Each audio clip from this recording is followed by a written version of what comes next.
నమస్కారం ఘంటారావానికి స్వాగతం. ముందుగా ప్రధాన అంశాలు. రణరంగంలో రైతుల ఢిల్లీ చెలో కార్యక్రమం. శంభు వద్ద ఉద్రిక్తత, జింద్లోనూ ఘర్షణ.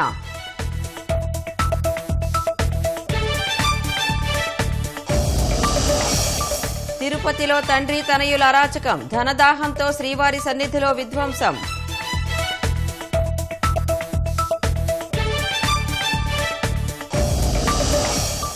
సీఎం జగన్ నిరంకుశ పోకడతో వైకాపాకు ఎంపీలు దూరం. కట్టుదాటిన వారిపై కక్ష సాధింపులు, వెలివేతలు.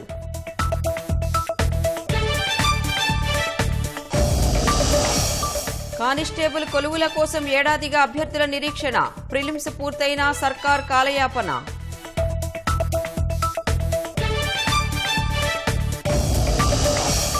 యుఏఈతో భారత్ ద్వైపాక్షిక పెట్టుబడుల ఒప్పందం. అబుదాబిలో నేడు ఆలయాన్ని ప్రారంభించనున్న మోదీ.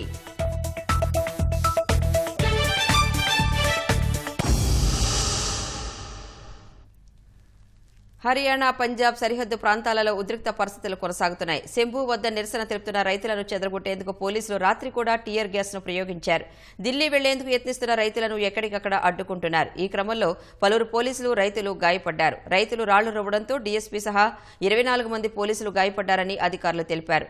శంభు సరిహద్దు వద్ద పోలీసులు రబ్బర్ బుల్లెట్లను ప్రయోగించడంతో 60 మంది రైతులు గాయపడ్డారని రైతు సంఘాల నాయకులు పేర్కొన్నారు. ఇవాళ కూడా ఢిల్లీ చేలో బాటను కొనసాగిస్తామని రైతు సంఘాలు చెప్పడంతో హర్యానా నుంచి ఢిల్లీకి దారి తీసే సింఘు సరిహద్దు వద్ద పోలీసులు పెద్ద సంఖ్యలో మోహరించారు. ప్రతి వాహనాన్ని క్షుణ్ణంగా తనిఖీ చేస్తున్నారు. అటు ఢిల్లీలో కూడా పోలీసులు వాహనాలను తనిఖీ చేస్తున్నారు. రైతుల ఆందోళనల నేపథ్యంలో 7 జిల్లాల్లో ఇంటర్నెట్ సేవలు, బల్క్ ఎస్ఎంఎస్లపై నిషేధాన్ని హర్యానా ప్రభుత్వం మరో 2 రోజులు పొడిగించింది.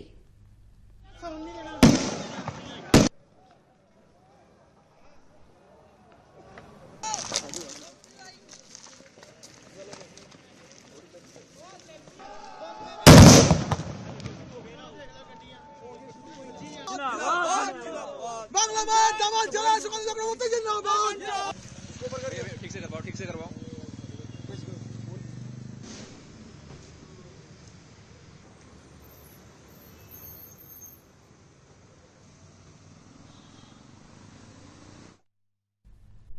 సార్వత్రిక ఎన్నికలను సీరియస్ గా తీసుకోవాలని తెలుగుదేశం అధినేత చంద్రబాబు పలు నియోజకవర్గాల ఇన్ఛార్జీలకు దిశానిర్దేశం చేశారు. ఏ చిన్న పొరపాటుకు తావివ్వొద్దని తేల్చి చెప్పారు. గత సర్వేతో పోలిస్తే ఆయా ఇన్ఛార్జీల పనితీరు ఇప్పుడు ఎలా ఉంది, ఏ అంశాలు మెరుగుపరుచుకోవాలి అనేది వారికి వివరించారు. ఉండవల్లిలోని వివిధ నియోజకవర్గాల ఇన్ఛార్జీలతో చంద్రబాబు ముఖాముఖి నిర్వహించారు.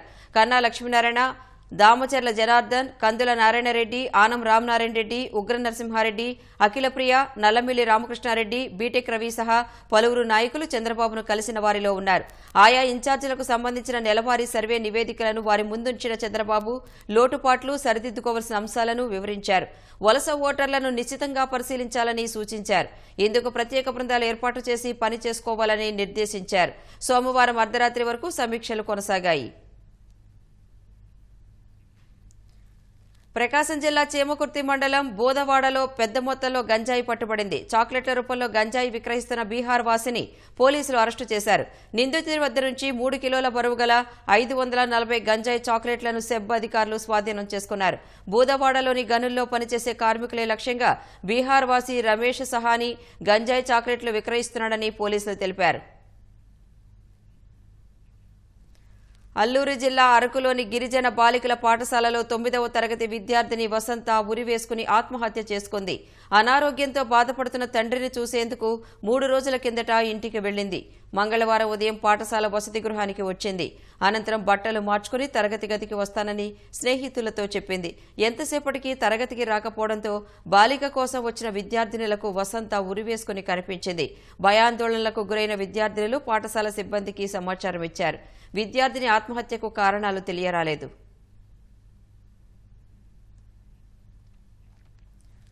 రాష్ట్ర వ్యాప్తంగా ఈనాడు, ఈటీవీ ఆధ్వర్యంలో పలు కళాశాలల విద్యార్థులకు ఓటు చైతన్యంపై అవగాహన సదస్సులు నిర్వహించారు. విజయనగరం, చిత్తూరు, ఎన్టీఆర్ జిల్లాలోని పలు కళాశాలల్లో విద్యార్థులకు ఓటు నమోదుపై చైతన్యం కలిగించారు. ఈవీఎంల ద్వారా ఓటు ఎలా వేయాలో విజయనగరం జిల్లాలోని వేణుగోపాలపురం డైట్ ట్రైనింగ్ కళాశాల విద్యార్థులకు ఎన్నికల అధికారి సత్యనారాయణ మూర్తి తెలియజేశారు.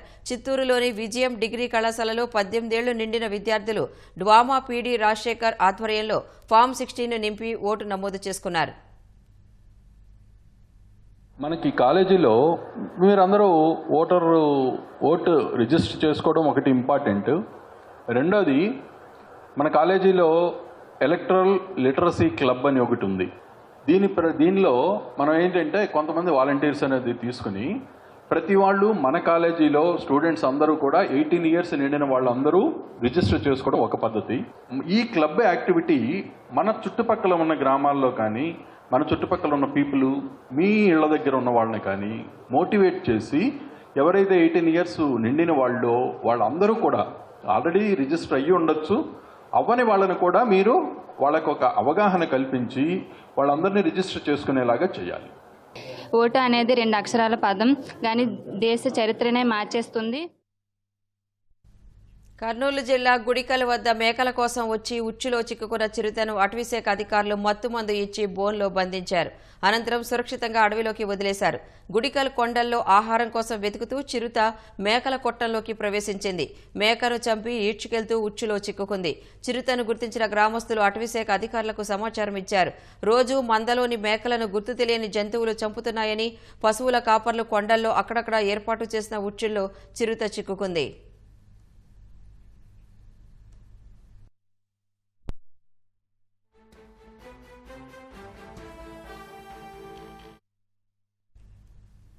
ఆడుదాం ఆంధ్ర పోటీలో క్రీడాకారులు ఆడారో లేదో గానీ ముగింపు వేడుకలకు విశాఖకు వచ్చిన జగన్ మాత్రం జనాలతో ఓ ఆట ఆడుకున్నారు.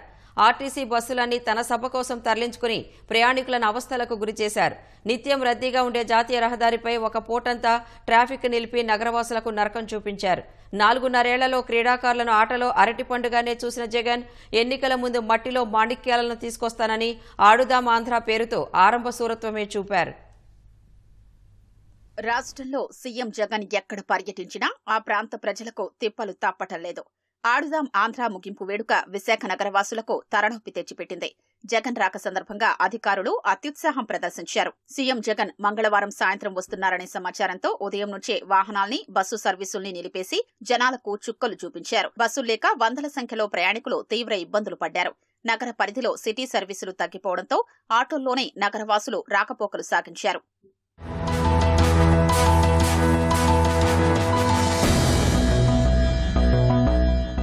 సీఎం సభ కోసం తీసుకొచ్చిన బస్సులు జాతీయ రహదారిపై పార్కింగ్ చేయడంతో కిలోమీటర్ల మేర ట్రాఫిక్ స్తంభించిపోయింది. పీఎం పాలెం స్టేడియం సమీపంలో జాతీయ రహదారిపై 2 వైపులా సుమారు 4 గంటలు ట్రాఫిక్ నిలిచిపోవడంతో వాహనదారులు నానా అవస్థలు పడ్డారు. మధ్యాహ్నం 3 నుంచి రాత్రి 9 గంటల వరకు ట్రాఫిక్ కష్టాలు ప్రజల్ని ఉక్కిరిబిక్కిరి చేశాయి. ఈ ట్రాఫిక్ లో అంబులెన్స్ చిక్కుకుపోయినా పోలీసులు ఆ వాహనానికి దారి చూపించే ప్రయత్నం చేయలేదు. జగన్ సాయంత్రం 5 గంటల సమయంలో ఐటీ హిల్స్ వద్ద హెలీప్యాడ్ కు చేరుకున్నారు. ఆ సమయంలో ఐటీ సంస్థల నుంచి విధులు ముగించుకుని ఇళ్లకు వెళ్లాల్సిన ఉద్యోగులు ఇబ్బందులు పడ్డారు.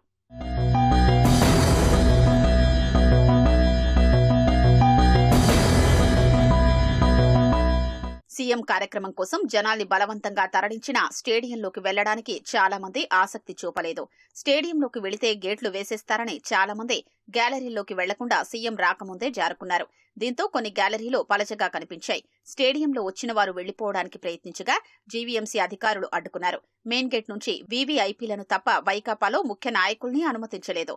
దీంతో కొంతమంది నాయకులు గేటు బయటే ఉండిపోయారు.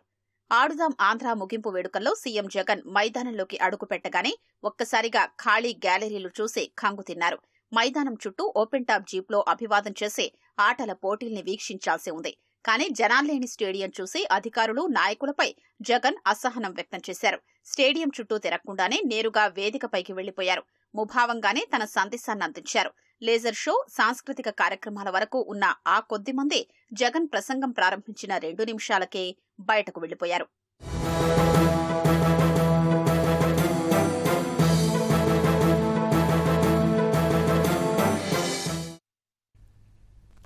ఆపద మొక్కులవాడ అంటూ భక్తులు తిరుమల కొండకు వెళతారు. కానీ కొండ కింద ఏ పని జరగాలన్నా మొదట ఆయన కరుణించాల్సిందే.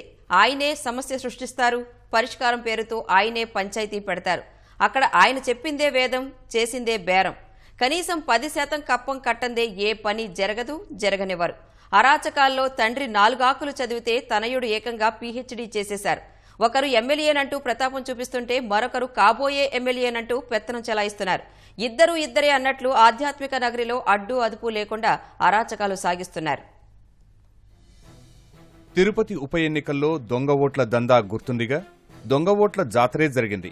దానికి బాధ్యతగానే ఓ ఉన్నతాధికారిపై సస్పెన్షన్ వేటు పడింది.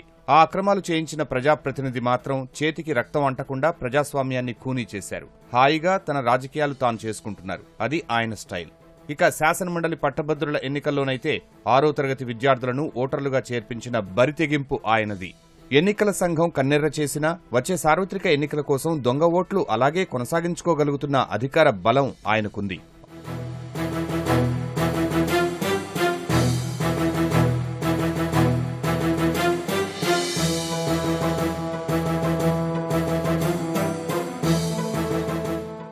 ఆధ్యాత్మిక నగరిలో ఆయన అరాచకం అధికారికం. అది చూసుకుని ప్రజాప్రతినిధి కుమారుడు మిడిసిపడుతూ ఉంటాడు. యువరాజులా పెత్తం చెలాయిస్తాడు. రాష్ట్ర మంత్రి పర్యటన సందర్భంగా తనను తిరుపతి విమానాశ్రయంలోకి అనుమతించలేదనే ఆగ్రహంతో విమానాశ్రయ అధికారులు ఉద్యోగుల నివాస గృహాలకు నీటి సరఫరా నిలిపివేయించారు.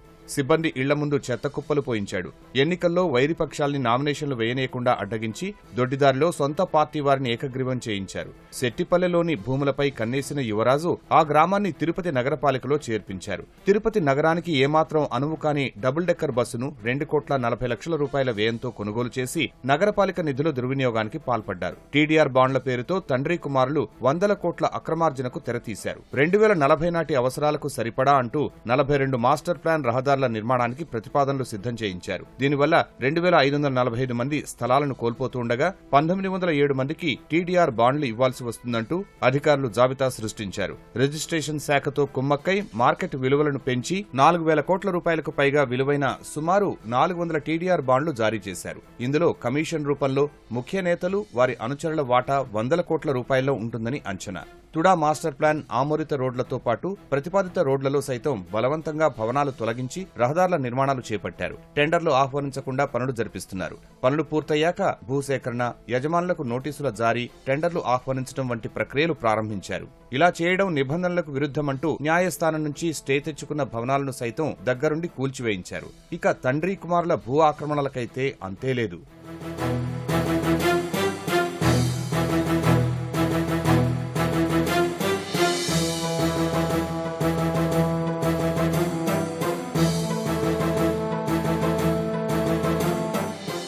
తండ్రి కుమారులు ప్రభుత్వ యంత్రాంగంలా సమాంతర పాలన సాగిస్తున్నారు. తిరుపతి నగరానికి వచ్చే యాత్రికులు కల్తీ ఆహారంతో అస్వస్థతకు గురై అధికారులకు ఫిర్యాదులు చేసినా సరే తండ్రి కుమారులను అడిగి వారు సరే అంటేనే అధికారులు తనిఖీలకు వెళ్లాలి. నడి రోడ్డుపై ఇళ్ల నిర్మాణం, ప్రభుత్వ భూమిలో అక్రమ కట్టడం, అభివృద్ధి పనుల్లో నాణ్యతా లోపం, ఇలా దేనిపై ఫిర్యాదు అందినా వీరి అనుమతి లేనిదే అధికారులు, ఉద్యోగులు తనిఖీలు, పరిశీలనకు వెళ్లే ధైర్యం చెయ్యరు. ఇదేంటని ఎవరైనా విమర్శిస్తే వేధింపులు ఎదుర్కొనేందుకు సిద్ధపడాల్సిందే. వచ్చే ఎన్నికల్లో తన కుమారుడే ఎమ్మెల్యేగా పోటీ చేస్తారని గతంలో ఆ నాయకుడు ప్రకటించారు. దీనిపై రాజంపేటకు చెందిన పత్తిమణి అనే వ్యక్తి ఇది రాచరికపు పాలన కాదు, ప్రజాస్వామ్యం అంటూ సామాజిక మాధ్యమాల్లో పోస్టు పెట్టారు.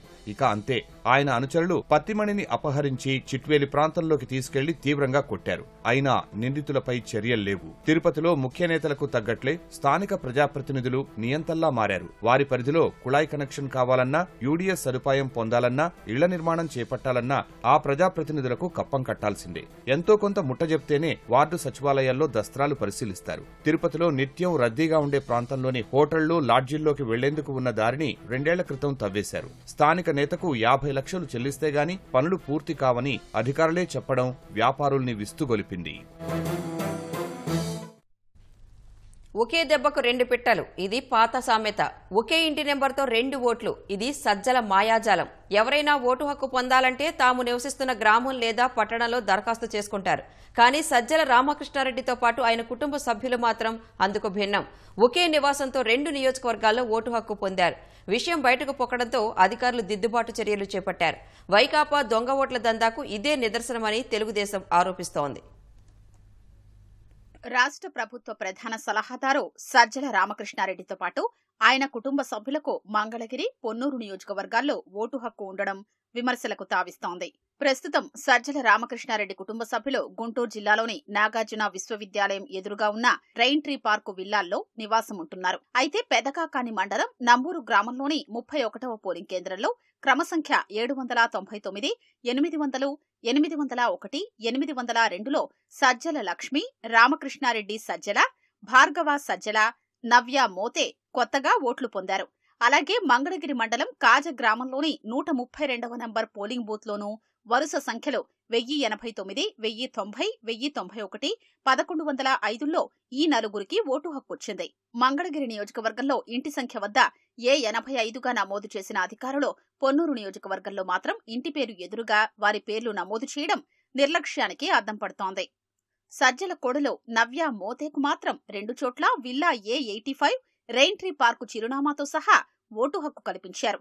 చిన్న తేడాలతో 2 చోట్ల ఓటు హక్కు పొందడంపై విమర్శలు వెల్లువెత్తుతున్నాయి. రాష్ట్రంలో చాలా చోట్ల వైకాపా నేతలు ఓటర్ల జాబితాలో అక్రమాలకు పాల్పడుతున్నారు.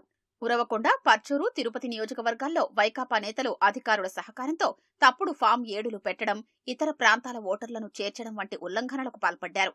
గుంటూరు పశ్చిమ నియోజకవర్గంతో పాటు వివిధ ప్రాంతాల జాబితాల్లో తప్పులు చోటు చేసుకున్నాయి. విచారణలో తప్పులు గుర్తించడంతో బాధ్యులైన అధికారులపై చర్యలు తీసుకున్నారు. ఇప్పుడు సజ్జల వ్యవహారం చూస్తుంటే కొత్త ఓటర్ల నమోదులో పారదర్శకతపై పలు అనుమానాలు బలపడుతున్నాయి. సజ్జల రామకృష్ణారెడ్డికి 2 చోట్ల ఓటు హక్కు ఉన్న విషయంపై తెదేపా సీనియర్ నేత ధూళిపాళ్ల సామాజిక మాధ్యమాల్లో మండిపడ్డారు. మంగళగిరి, పొన్నూరు నియోజకవర్గాల్లో సజ్జలకు ఓటుందని ఆధారాల్ని బయటపెట్టారు. క్యాంప్ ఆఫీస్ క్లర్క్ 2 ఓట్లతో రెడ్ హ్యాండెడ్గా దొరికారంటూ సామాజిక మాధ్యమాల్లో పోస్ట్ చేశారు. విషయం వెలుగులోకి రావడంతో దిద్దుబాటు చర్యలకు అధికారులు ఉపక్రమించారు. ఇసుక రీచ్ల తనిఖీలనే జగన్నాటకాన్ని పలు జిల్లాల్లో కలెక్టర్లు రక్తి కట్టించారు. వివిధ శాఖల అధికారులతో కలిసి వెళ్లి ఇసుక రీచ్లు తనిఖీలు చేసినట్లు, అక్కడ ఎటువంటి తవ్వకాలు జరగడం లేదని గుర్తించినట్లు, ఉల్లంఘనలేవీ లేవన్నట్లు తనిఖీల నాటకానికి జీవం పోశారు. అక్రమ తవ్వకాలపై క్షేత్రస్థాయిలో పరిశీలించి నివేదిక ఇవ్వాలని ఎన్జీటీ చెన్నై బెంచ్ ఆదేశిస్తే ఉత్తుత్తి తనిఖీలు చేసి మమా అనిపించారు.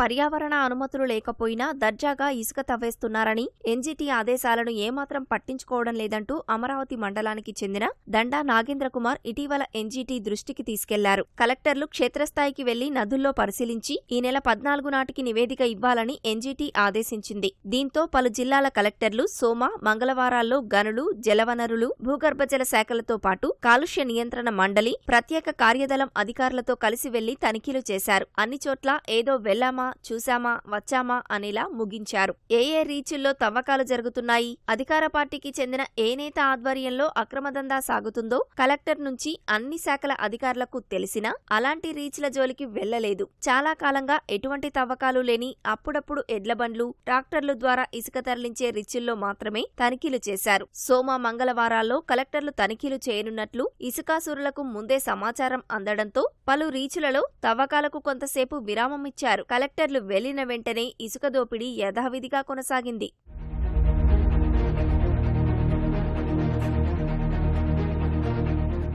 పల్నాడు జిల్లా అమరావతి మండలంలోని మల్లాది, అచ్చంపేట మండలం కోనూరు రీచ్ల్లో కలెక్టర్ శివశంకర్ మంగళవారం తనిఖీలు చేశారు. మల్లాది రీచ్లో కలెక్టర్ తనిఖీలకు వస్తారని సమాచారం ఉండటంతో సోమవారం నుంచి తవ్వకాలు ఆపేసి యంత్రాలను రీచ్ బయటకు తీసుకొచ్చి పెట్టారు. అమరావతి మండలం వైకుంఠపురం రీచ్లోనూ తవ్వకాలు ఆపేసి జాగ్రత్త పడ్డారు. అచ్చంపేట మండలంలోని కేవీపాలెం, కొత్తపల్లి, చామర్రు రీచుల్లో తవ్వకాలు జరుగుతుండగా కలెక్టర్ బృందం 3 నెలలుగా తవ్వకాలు ఆగిపోయిన కోనూరు రీచ్ను పరిశీలించారు.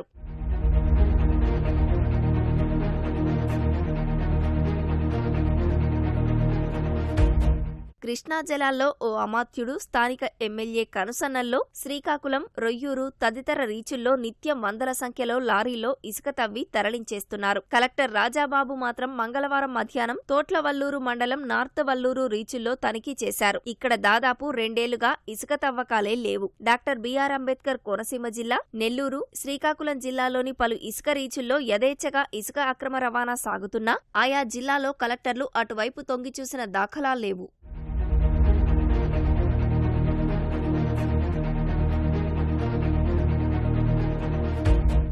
మొక్కుబడి తనిఖీలతో నిజాలు కప్పిపుచ్చి ఎన్జీటీకి తప్పుడు నివేదికలు ఇచ్చేందుకు కలెక్టర్లు ప్రయత్నిస్తున్నారన్న విమర్శలు వెల్లువెత్తుతున్నాయి.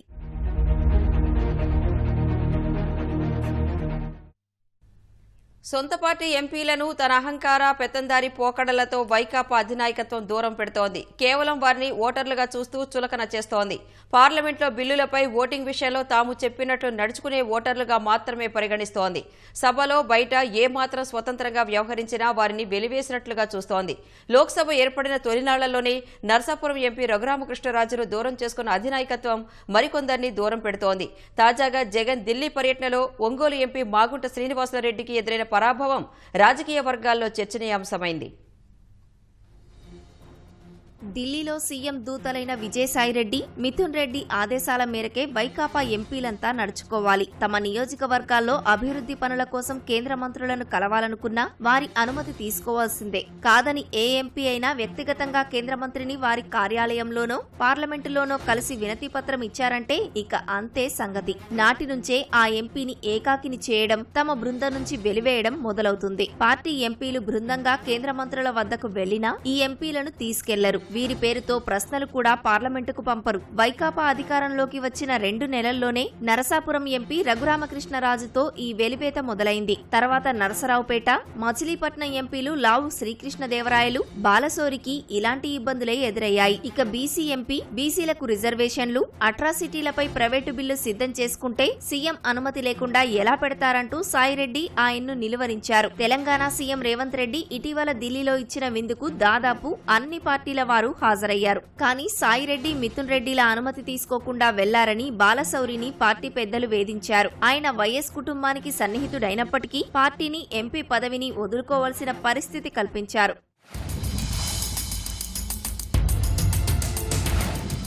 సొంత పార్టీ ఎంపీలే అధినేత జగన్ ను కలిసే అవకాశాలే లేవంటే ఇక సామాన్యుల పరిస్థితి ఏంటో ప్రత్యేకంగా చెప్పక్కర్లేదు. ముఖ్యమంత్రి సహాయకుడికి 10-15 సార్లు ఫోన్ చేస్తే కానీ అపాయింట్మెంట్ తేదీ ఖరారు కాదు. 4-5 రోజుల్లో లేదా ఈ వారంలోనే అని చెప్పినా 6 నెలలకు కూడా ఆ అపాయింట్మెంట్ రాదు. సీఎం ఢిల్లీ వెళ్తేనో, జిల్లాకు వచ్చినప్పుడో విమానాశ్రయం, హెలిప్యాడ్ వద్ద మాత్రమే కలిసి వినతి పత్రాలు అందజేయాలి. అది జగన్ స్వయంగా తీసుకోకుండా, విషయమేంటో అడగకుండా తన కార్యదర్శి ధనుంజయ రెడ్డి వైపు చూపిస్తుంటారు. అక్కడ మీ అపాయింట్మెంట్ తీసుకోవాలని అడిగితే చూడు అని పక్కనున్న సహాయకుడికి చెబుతారు. కానీ నిర్దిష్ట హామీ ఇవ్వరు. ఇచ్చిన విజ్ఞాపన పత్రం పరిస్థితి ఏంటో తెలుసుకునేందుకు సీఎంఓకు వెళ్తే ధనుంజయ రెడ్డిని కలిసేందుకు 3-4 గంటల నిరీక్షణ తప్పదు. చూద్దాంలేండి, నేను చెబుతాలే అంటూ ఆయన తన ఓఎస్డీకి చెబుతారు. ఓఎస్డీ దగ్గరికి వెళ్తే సంబంధిత శాఖల కార్యదర్శులకు పంపుతామని అంటారు. అలా కాగితాలు ఎంపీలు సీఎంఓలో కార్యాలయాల చుట్టూ తిరగడమే తప్ప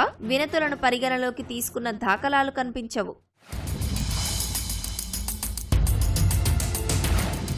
కేవలం 120 కోట్ల రూపాయలు వెచ్చిస్తే తన నియోజకవర్గంలో 10,000 ఎకరాల ఆయకట్టును స్థిరీకరించే ప్రాజెక్టు పూర్తవుతుందని సీఎంను ఓ ఎంపీ కోరగా అది నేటికీ సాకారం కాలేదు. 2 ఏళ్ల పాటు ఆయన వెంటపడినప్పటికీ ఆ ఫైలు ఆర్థిక శాఖ వద్దే ఆగిపోయింది. చివరకు మీరు వస్తున్నారే కానీ ఆ పని జరగదు అంటూ ఎంపీకి ఆర్థిక శాఖ అధికారులు ముఖంపైనే చెప్పేశారు. తన నియోజకవర్గంలో ఇస్కాన్ వారు ఆధ్యాత్మిక కేంద్రం నిర్మించుకునేందుకు భూమి అడుగుతున్నారని, అది కూడా ఉచితంగా కాదని కొనుక్కుంటామని చెప్పారు. ఒక ఎంపీ సీఎం దృష్టికి తెచ్చారు. ఎందుకులే, హిందూ సంస్థలకు స్థలం ఇస్తే వేరే వాళ్ళు మనకు ఓట్లు వేస్తారా? ఆ ఒక్క సంస్థతో అక్కడేం అభివృద్ధి అవుతుంది? కావాలంటే అక్కడ మనం 7 స్టార్ హోటల్ కడదాంలే అని సీఎం నిర్ద్వందంగా తోసిపుచ్చినట్లు తెలుస్తోంది. ఈ 5 ఏళ్లలో 15 సార్లు పార్లమెంటు సమావేశాలు జరగ్గా పార్టీ అధినేతగా, ముఖ్యమంత్రిగా జగన్ 4 సార్లు మాత్రమే వైకాపా పార్లమెంటరీ పార్టీ సమావేశాన్ని నిర్వహించారు. మొదటిసారి ఢిల్లీలో ఎంపీలతో భేటీ అయినప్పుడు ఇక్కడ మోదీ హిమాలయ పర్వతంలా, సోనియా గాంధీ ఎవరెస్ట్ శిఖరంలా కనిపిస్తారు. అలాగని మీరు వాళ్ళను కలిసే ప్రయత్నం చేస్తే మాత్రం మీ జాతకాలన్నీ నా వద్ద ఉన్నాయి అని అరచేయిని చూపిస్తూ హెచ్చరించారని సమాచారం. అధికారంలోకి వచ్చిన తొలినాళ్లలోనే మీరు మరో పవర్ సెంటర్ కాకూడదని ఎంపీలతో జగన్ మాట్లాడారు. ప్రోటోకాల్ను అనుభవించండి, మీ నియోజకవర్గంలో పనులను అక్కడి ఎమ్మెల్యేలు చూసుకుంటారని చెప్పినట్లు తెలిసింది. మీకు వచ్చే ఎంపీ ల్యాడ్స్ నిధులను 7 భాగాలుగా చేసి మీ పరిధిలోని 7 ఎమ్మెల్యేలకు ఇవ్వాలని సూచించారు. తన తండ్రి వైఎస్ రాజశేఖర్ రెడ్డి మొదటిసారి ఎంపీ అయినప్పుడు ఆయనకు మైసూరారెడ్డి నియోజకవర్గంలో సుమారు 40,000 మెజారిటీ వచ్చిందని, ఆ తర్వాత మైసూరారెడ్డితో కొంత గ్యాప్ రావడంతో రెండోసారి ఎంపీ అయినప్పుడు మైసూరారెడ్డి సంగారెడ్డి నియోజకవర్గంలో మెజార్టీ 4,000 లోపే వచ్చిందని, కాబట్టి ఎంపీలుగా మీరు ఎమ్మెల్యేలతో సఖ్యతగా ఉండాలని ఉదహరించారు. అసెంబ్లీ నియోజకవర్గాల్లో సొంత కేడర్ ఇళ్లలో శుభకార్యాలకు హాజరవ్వాలన్నా ఎంపీలు అక్కడి ఎమ్మెల్యేలకు సమాచారం ఇవ్వాలన్న పరిస్థితి కల్పించారు.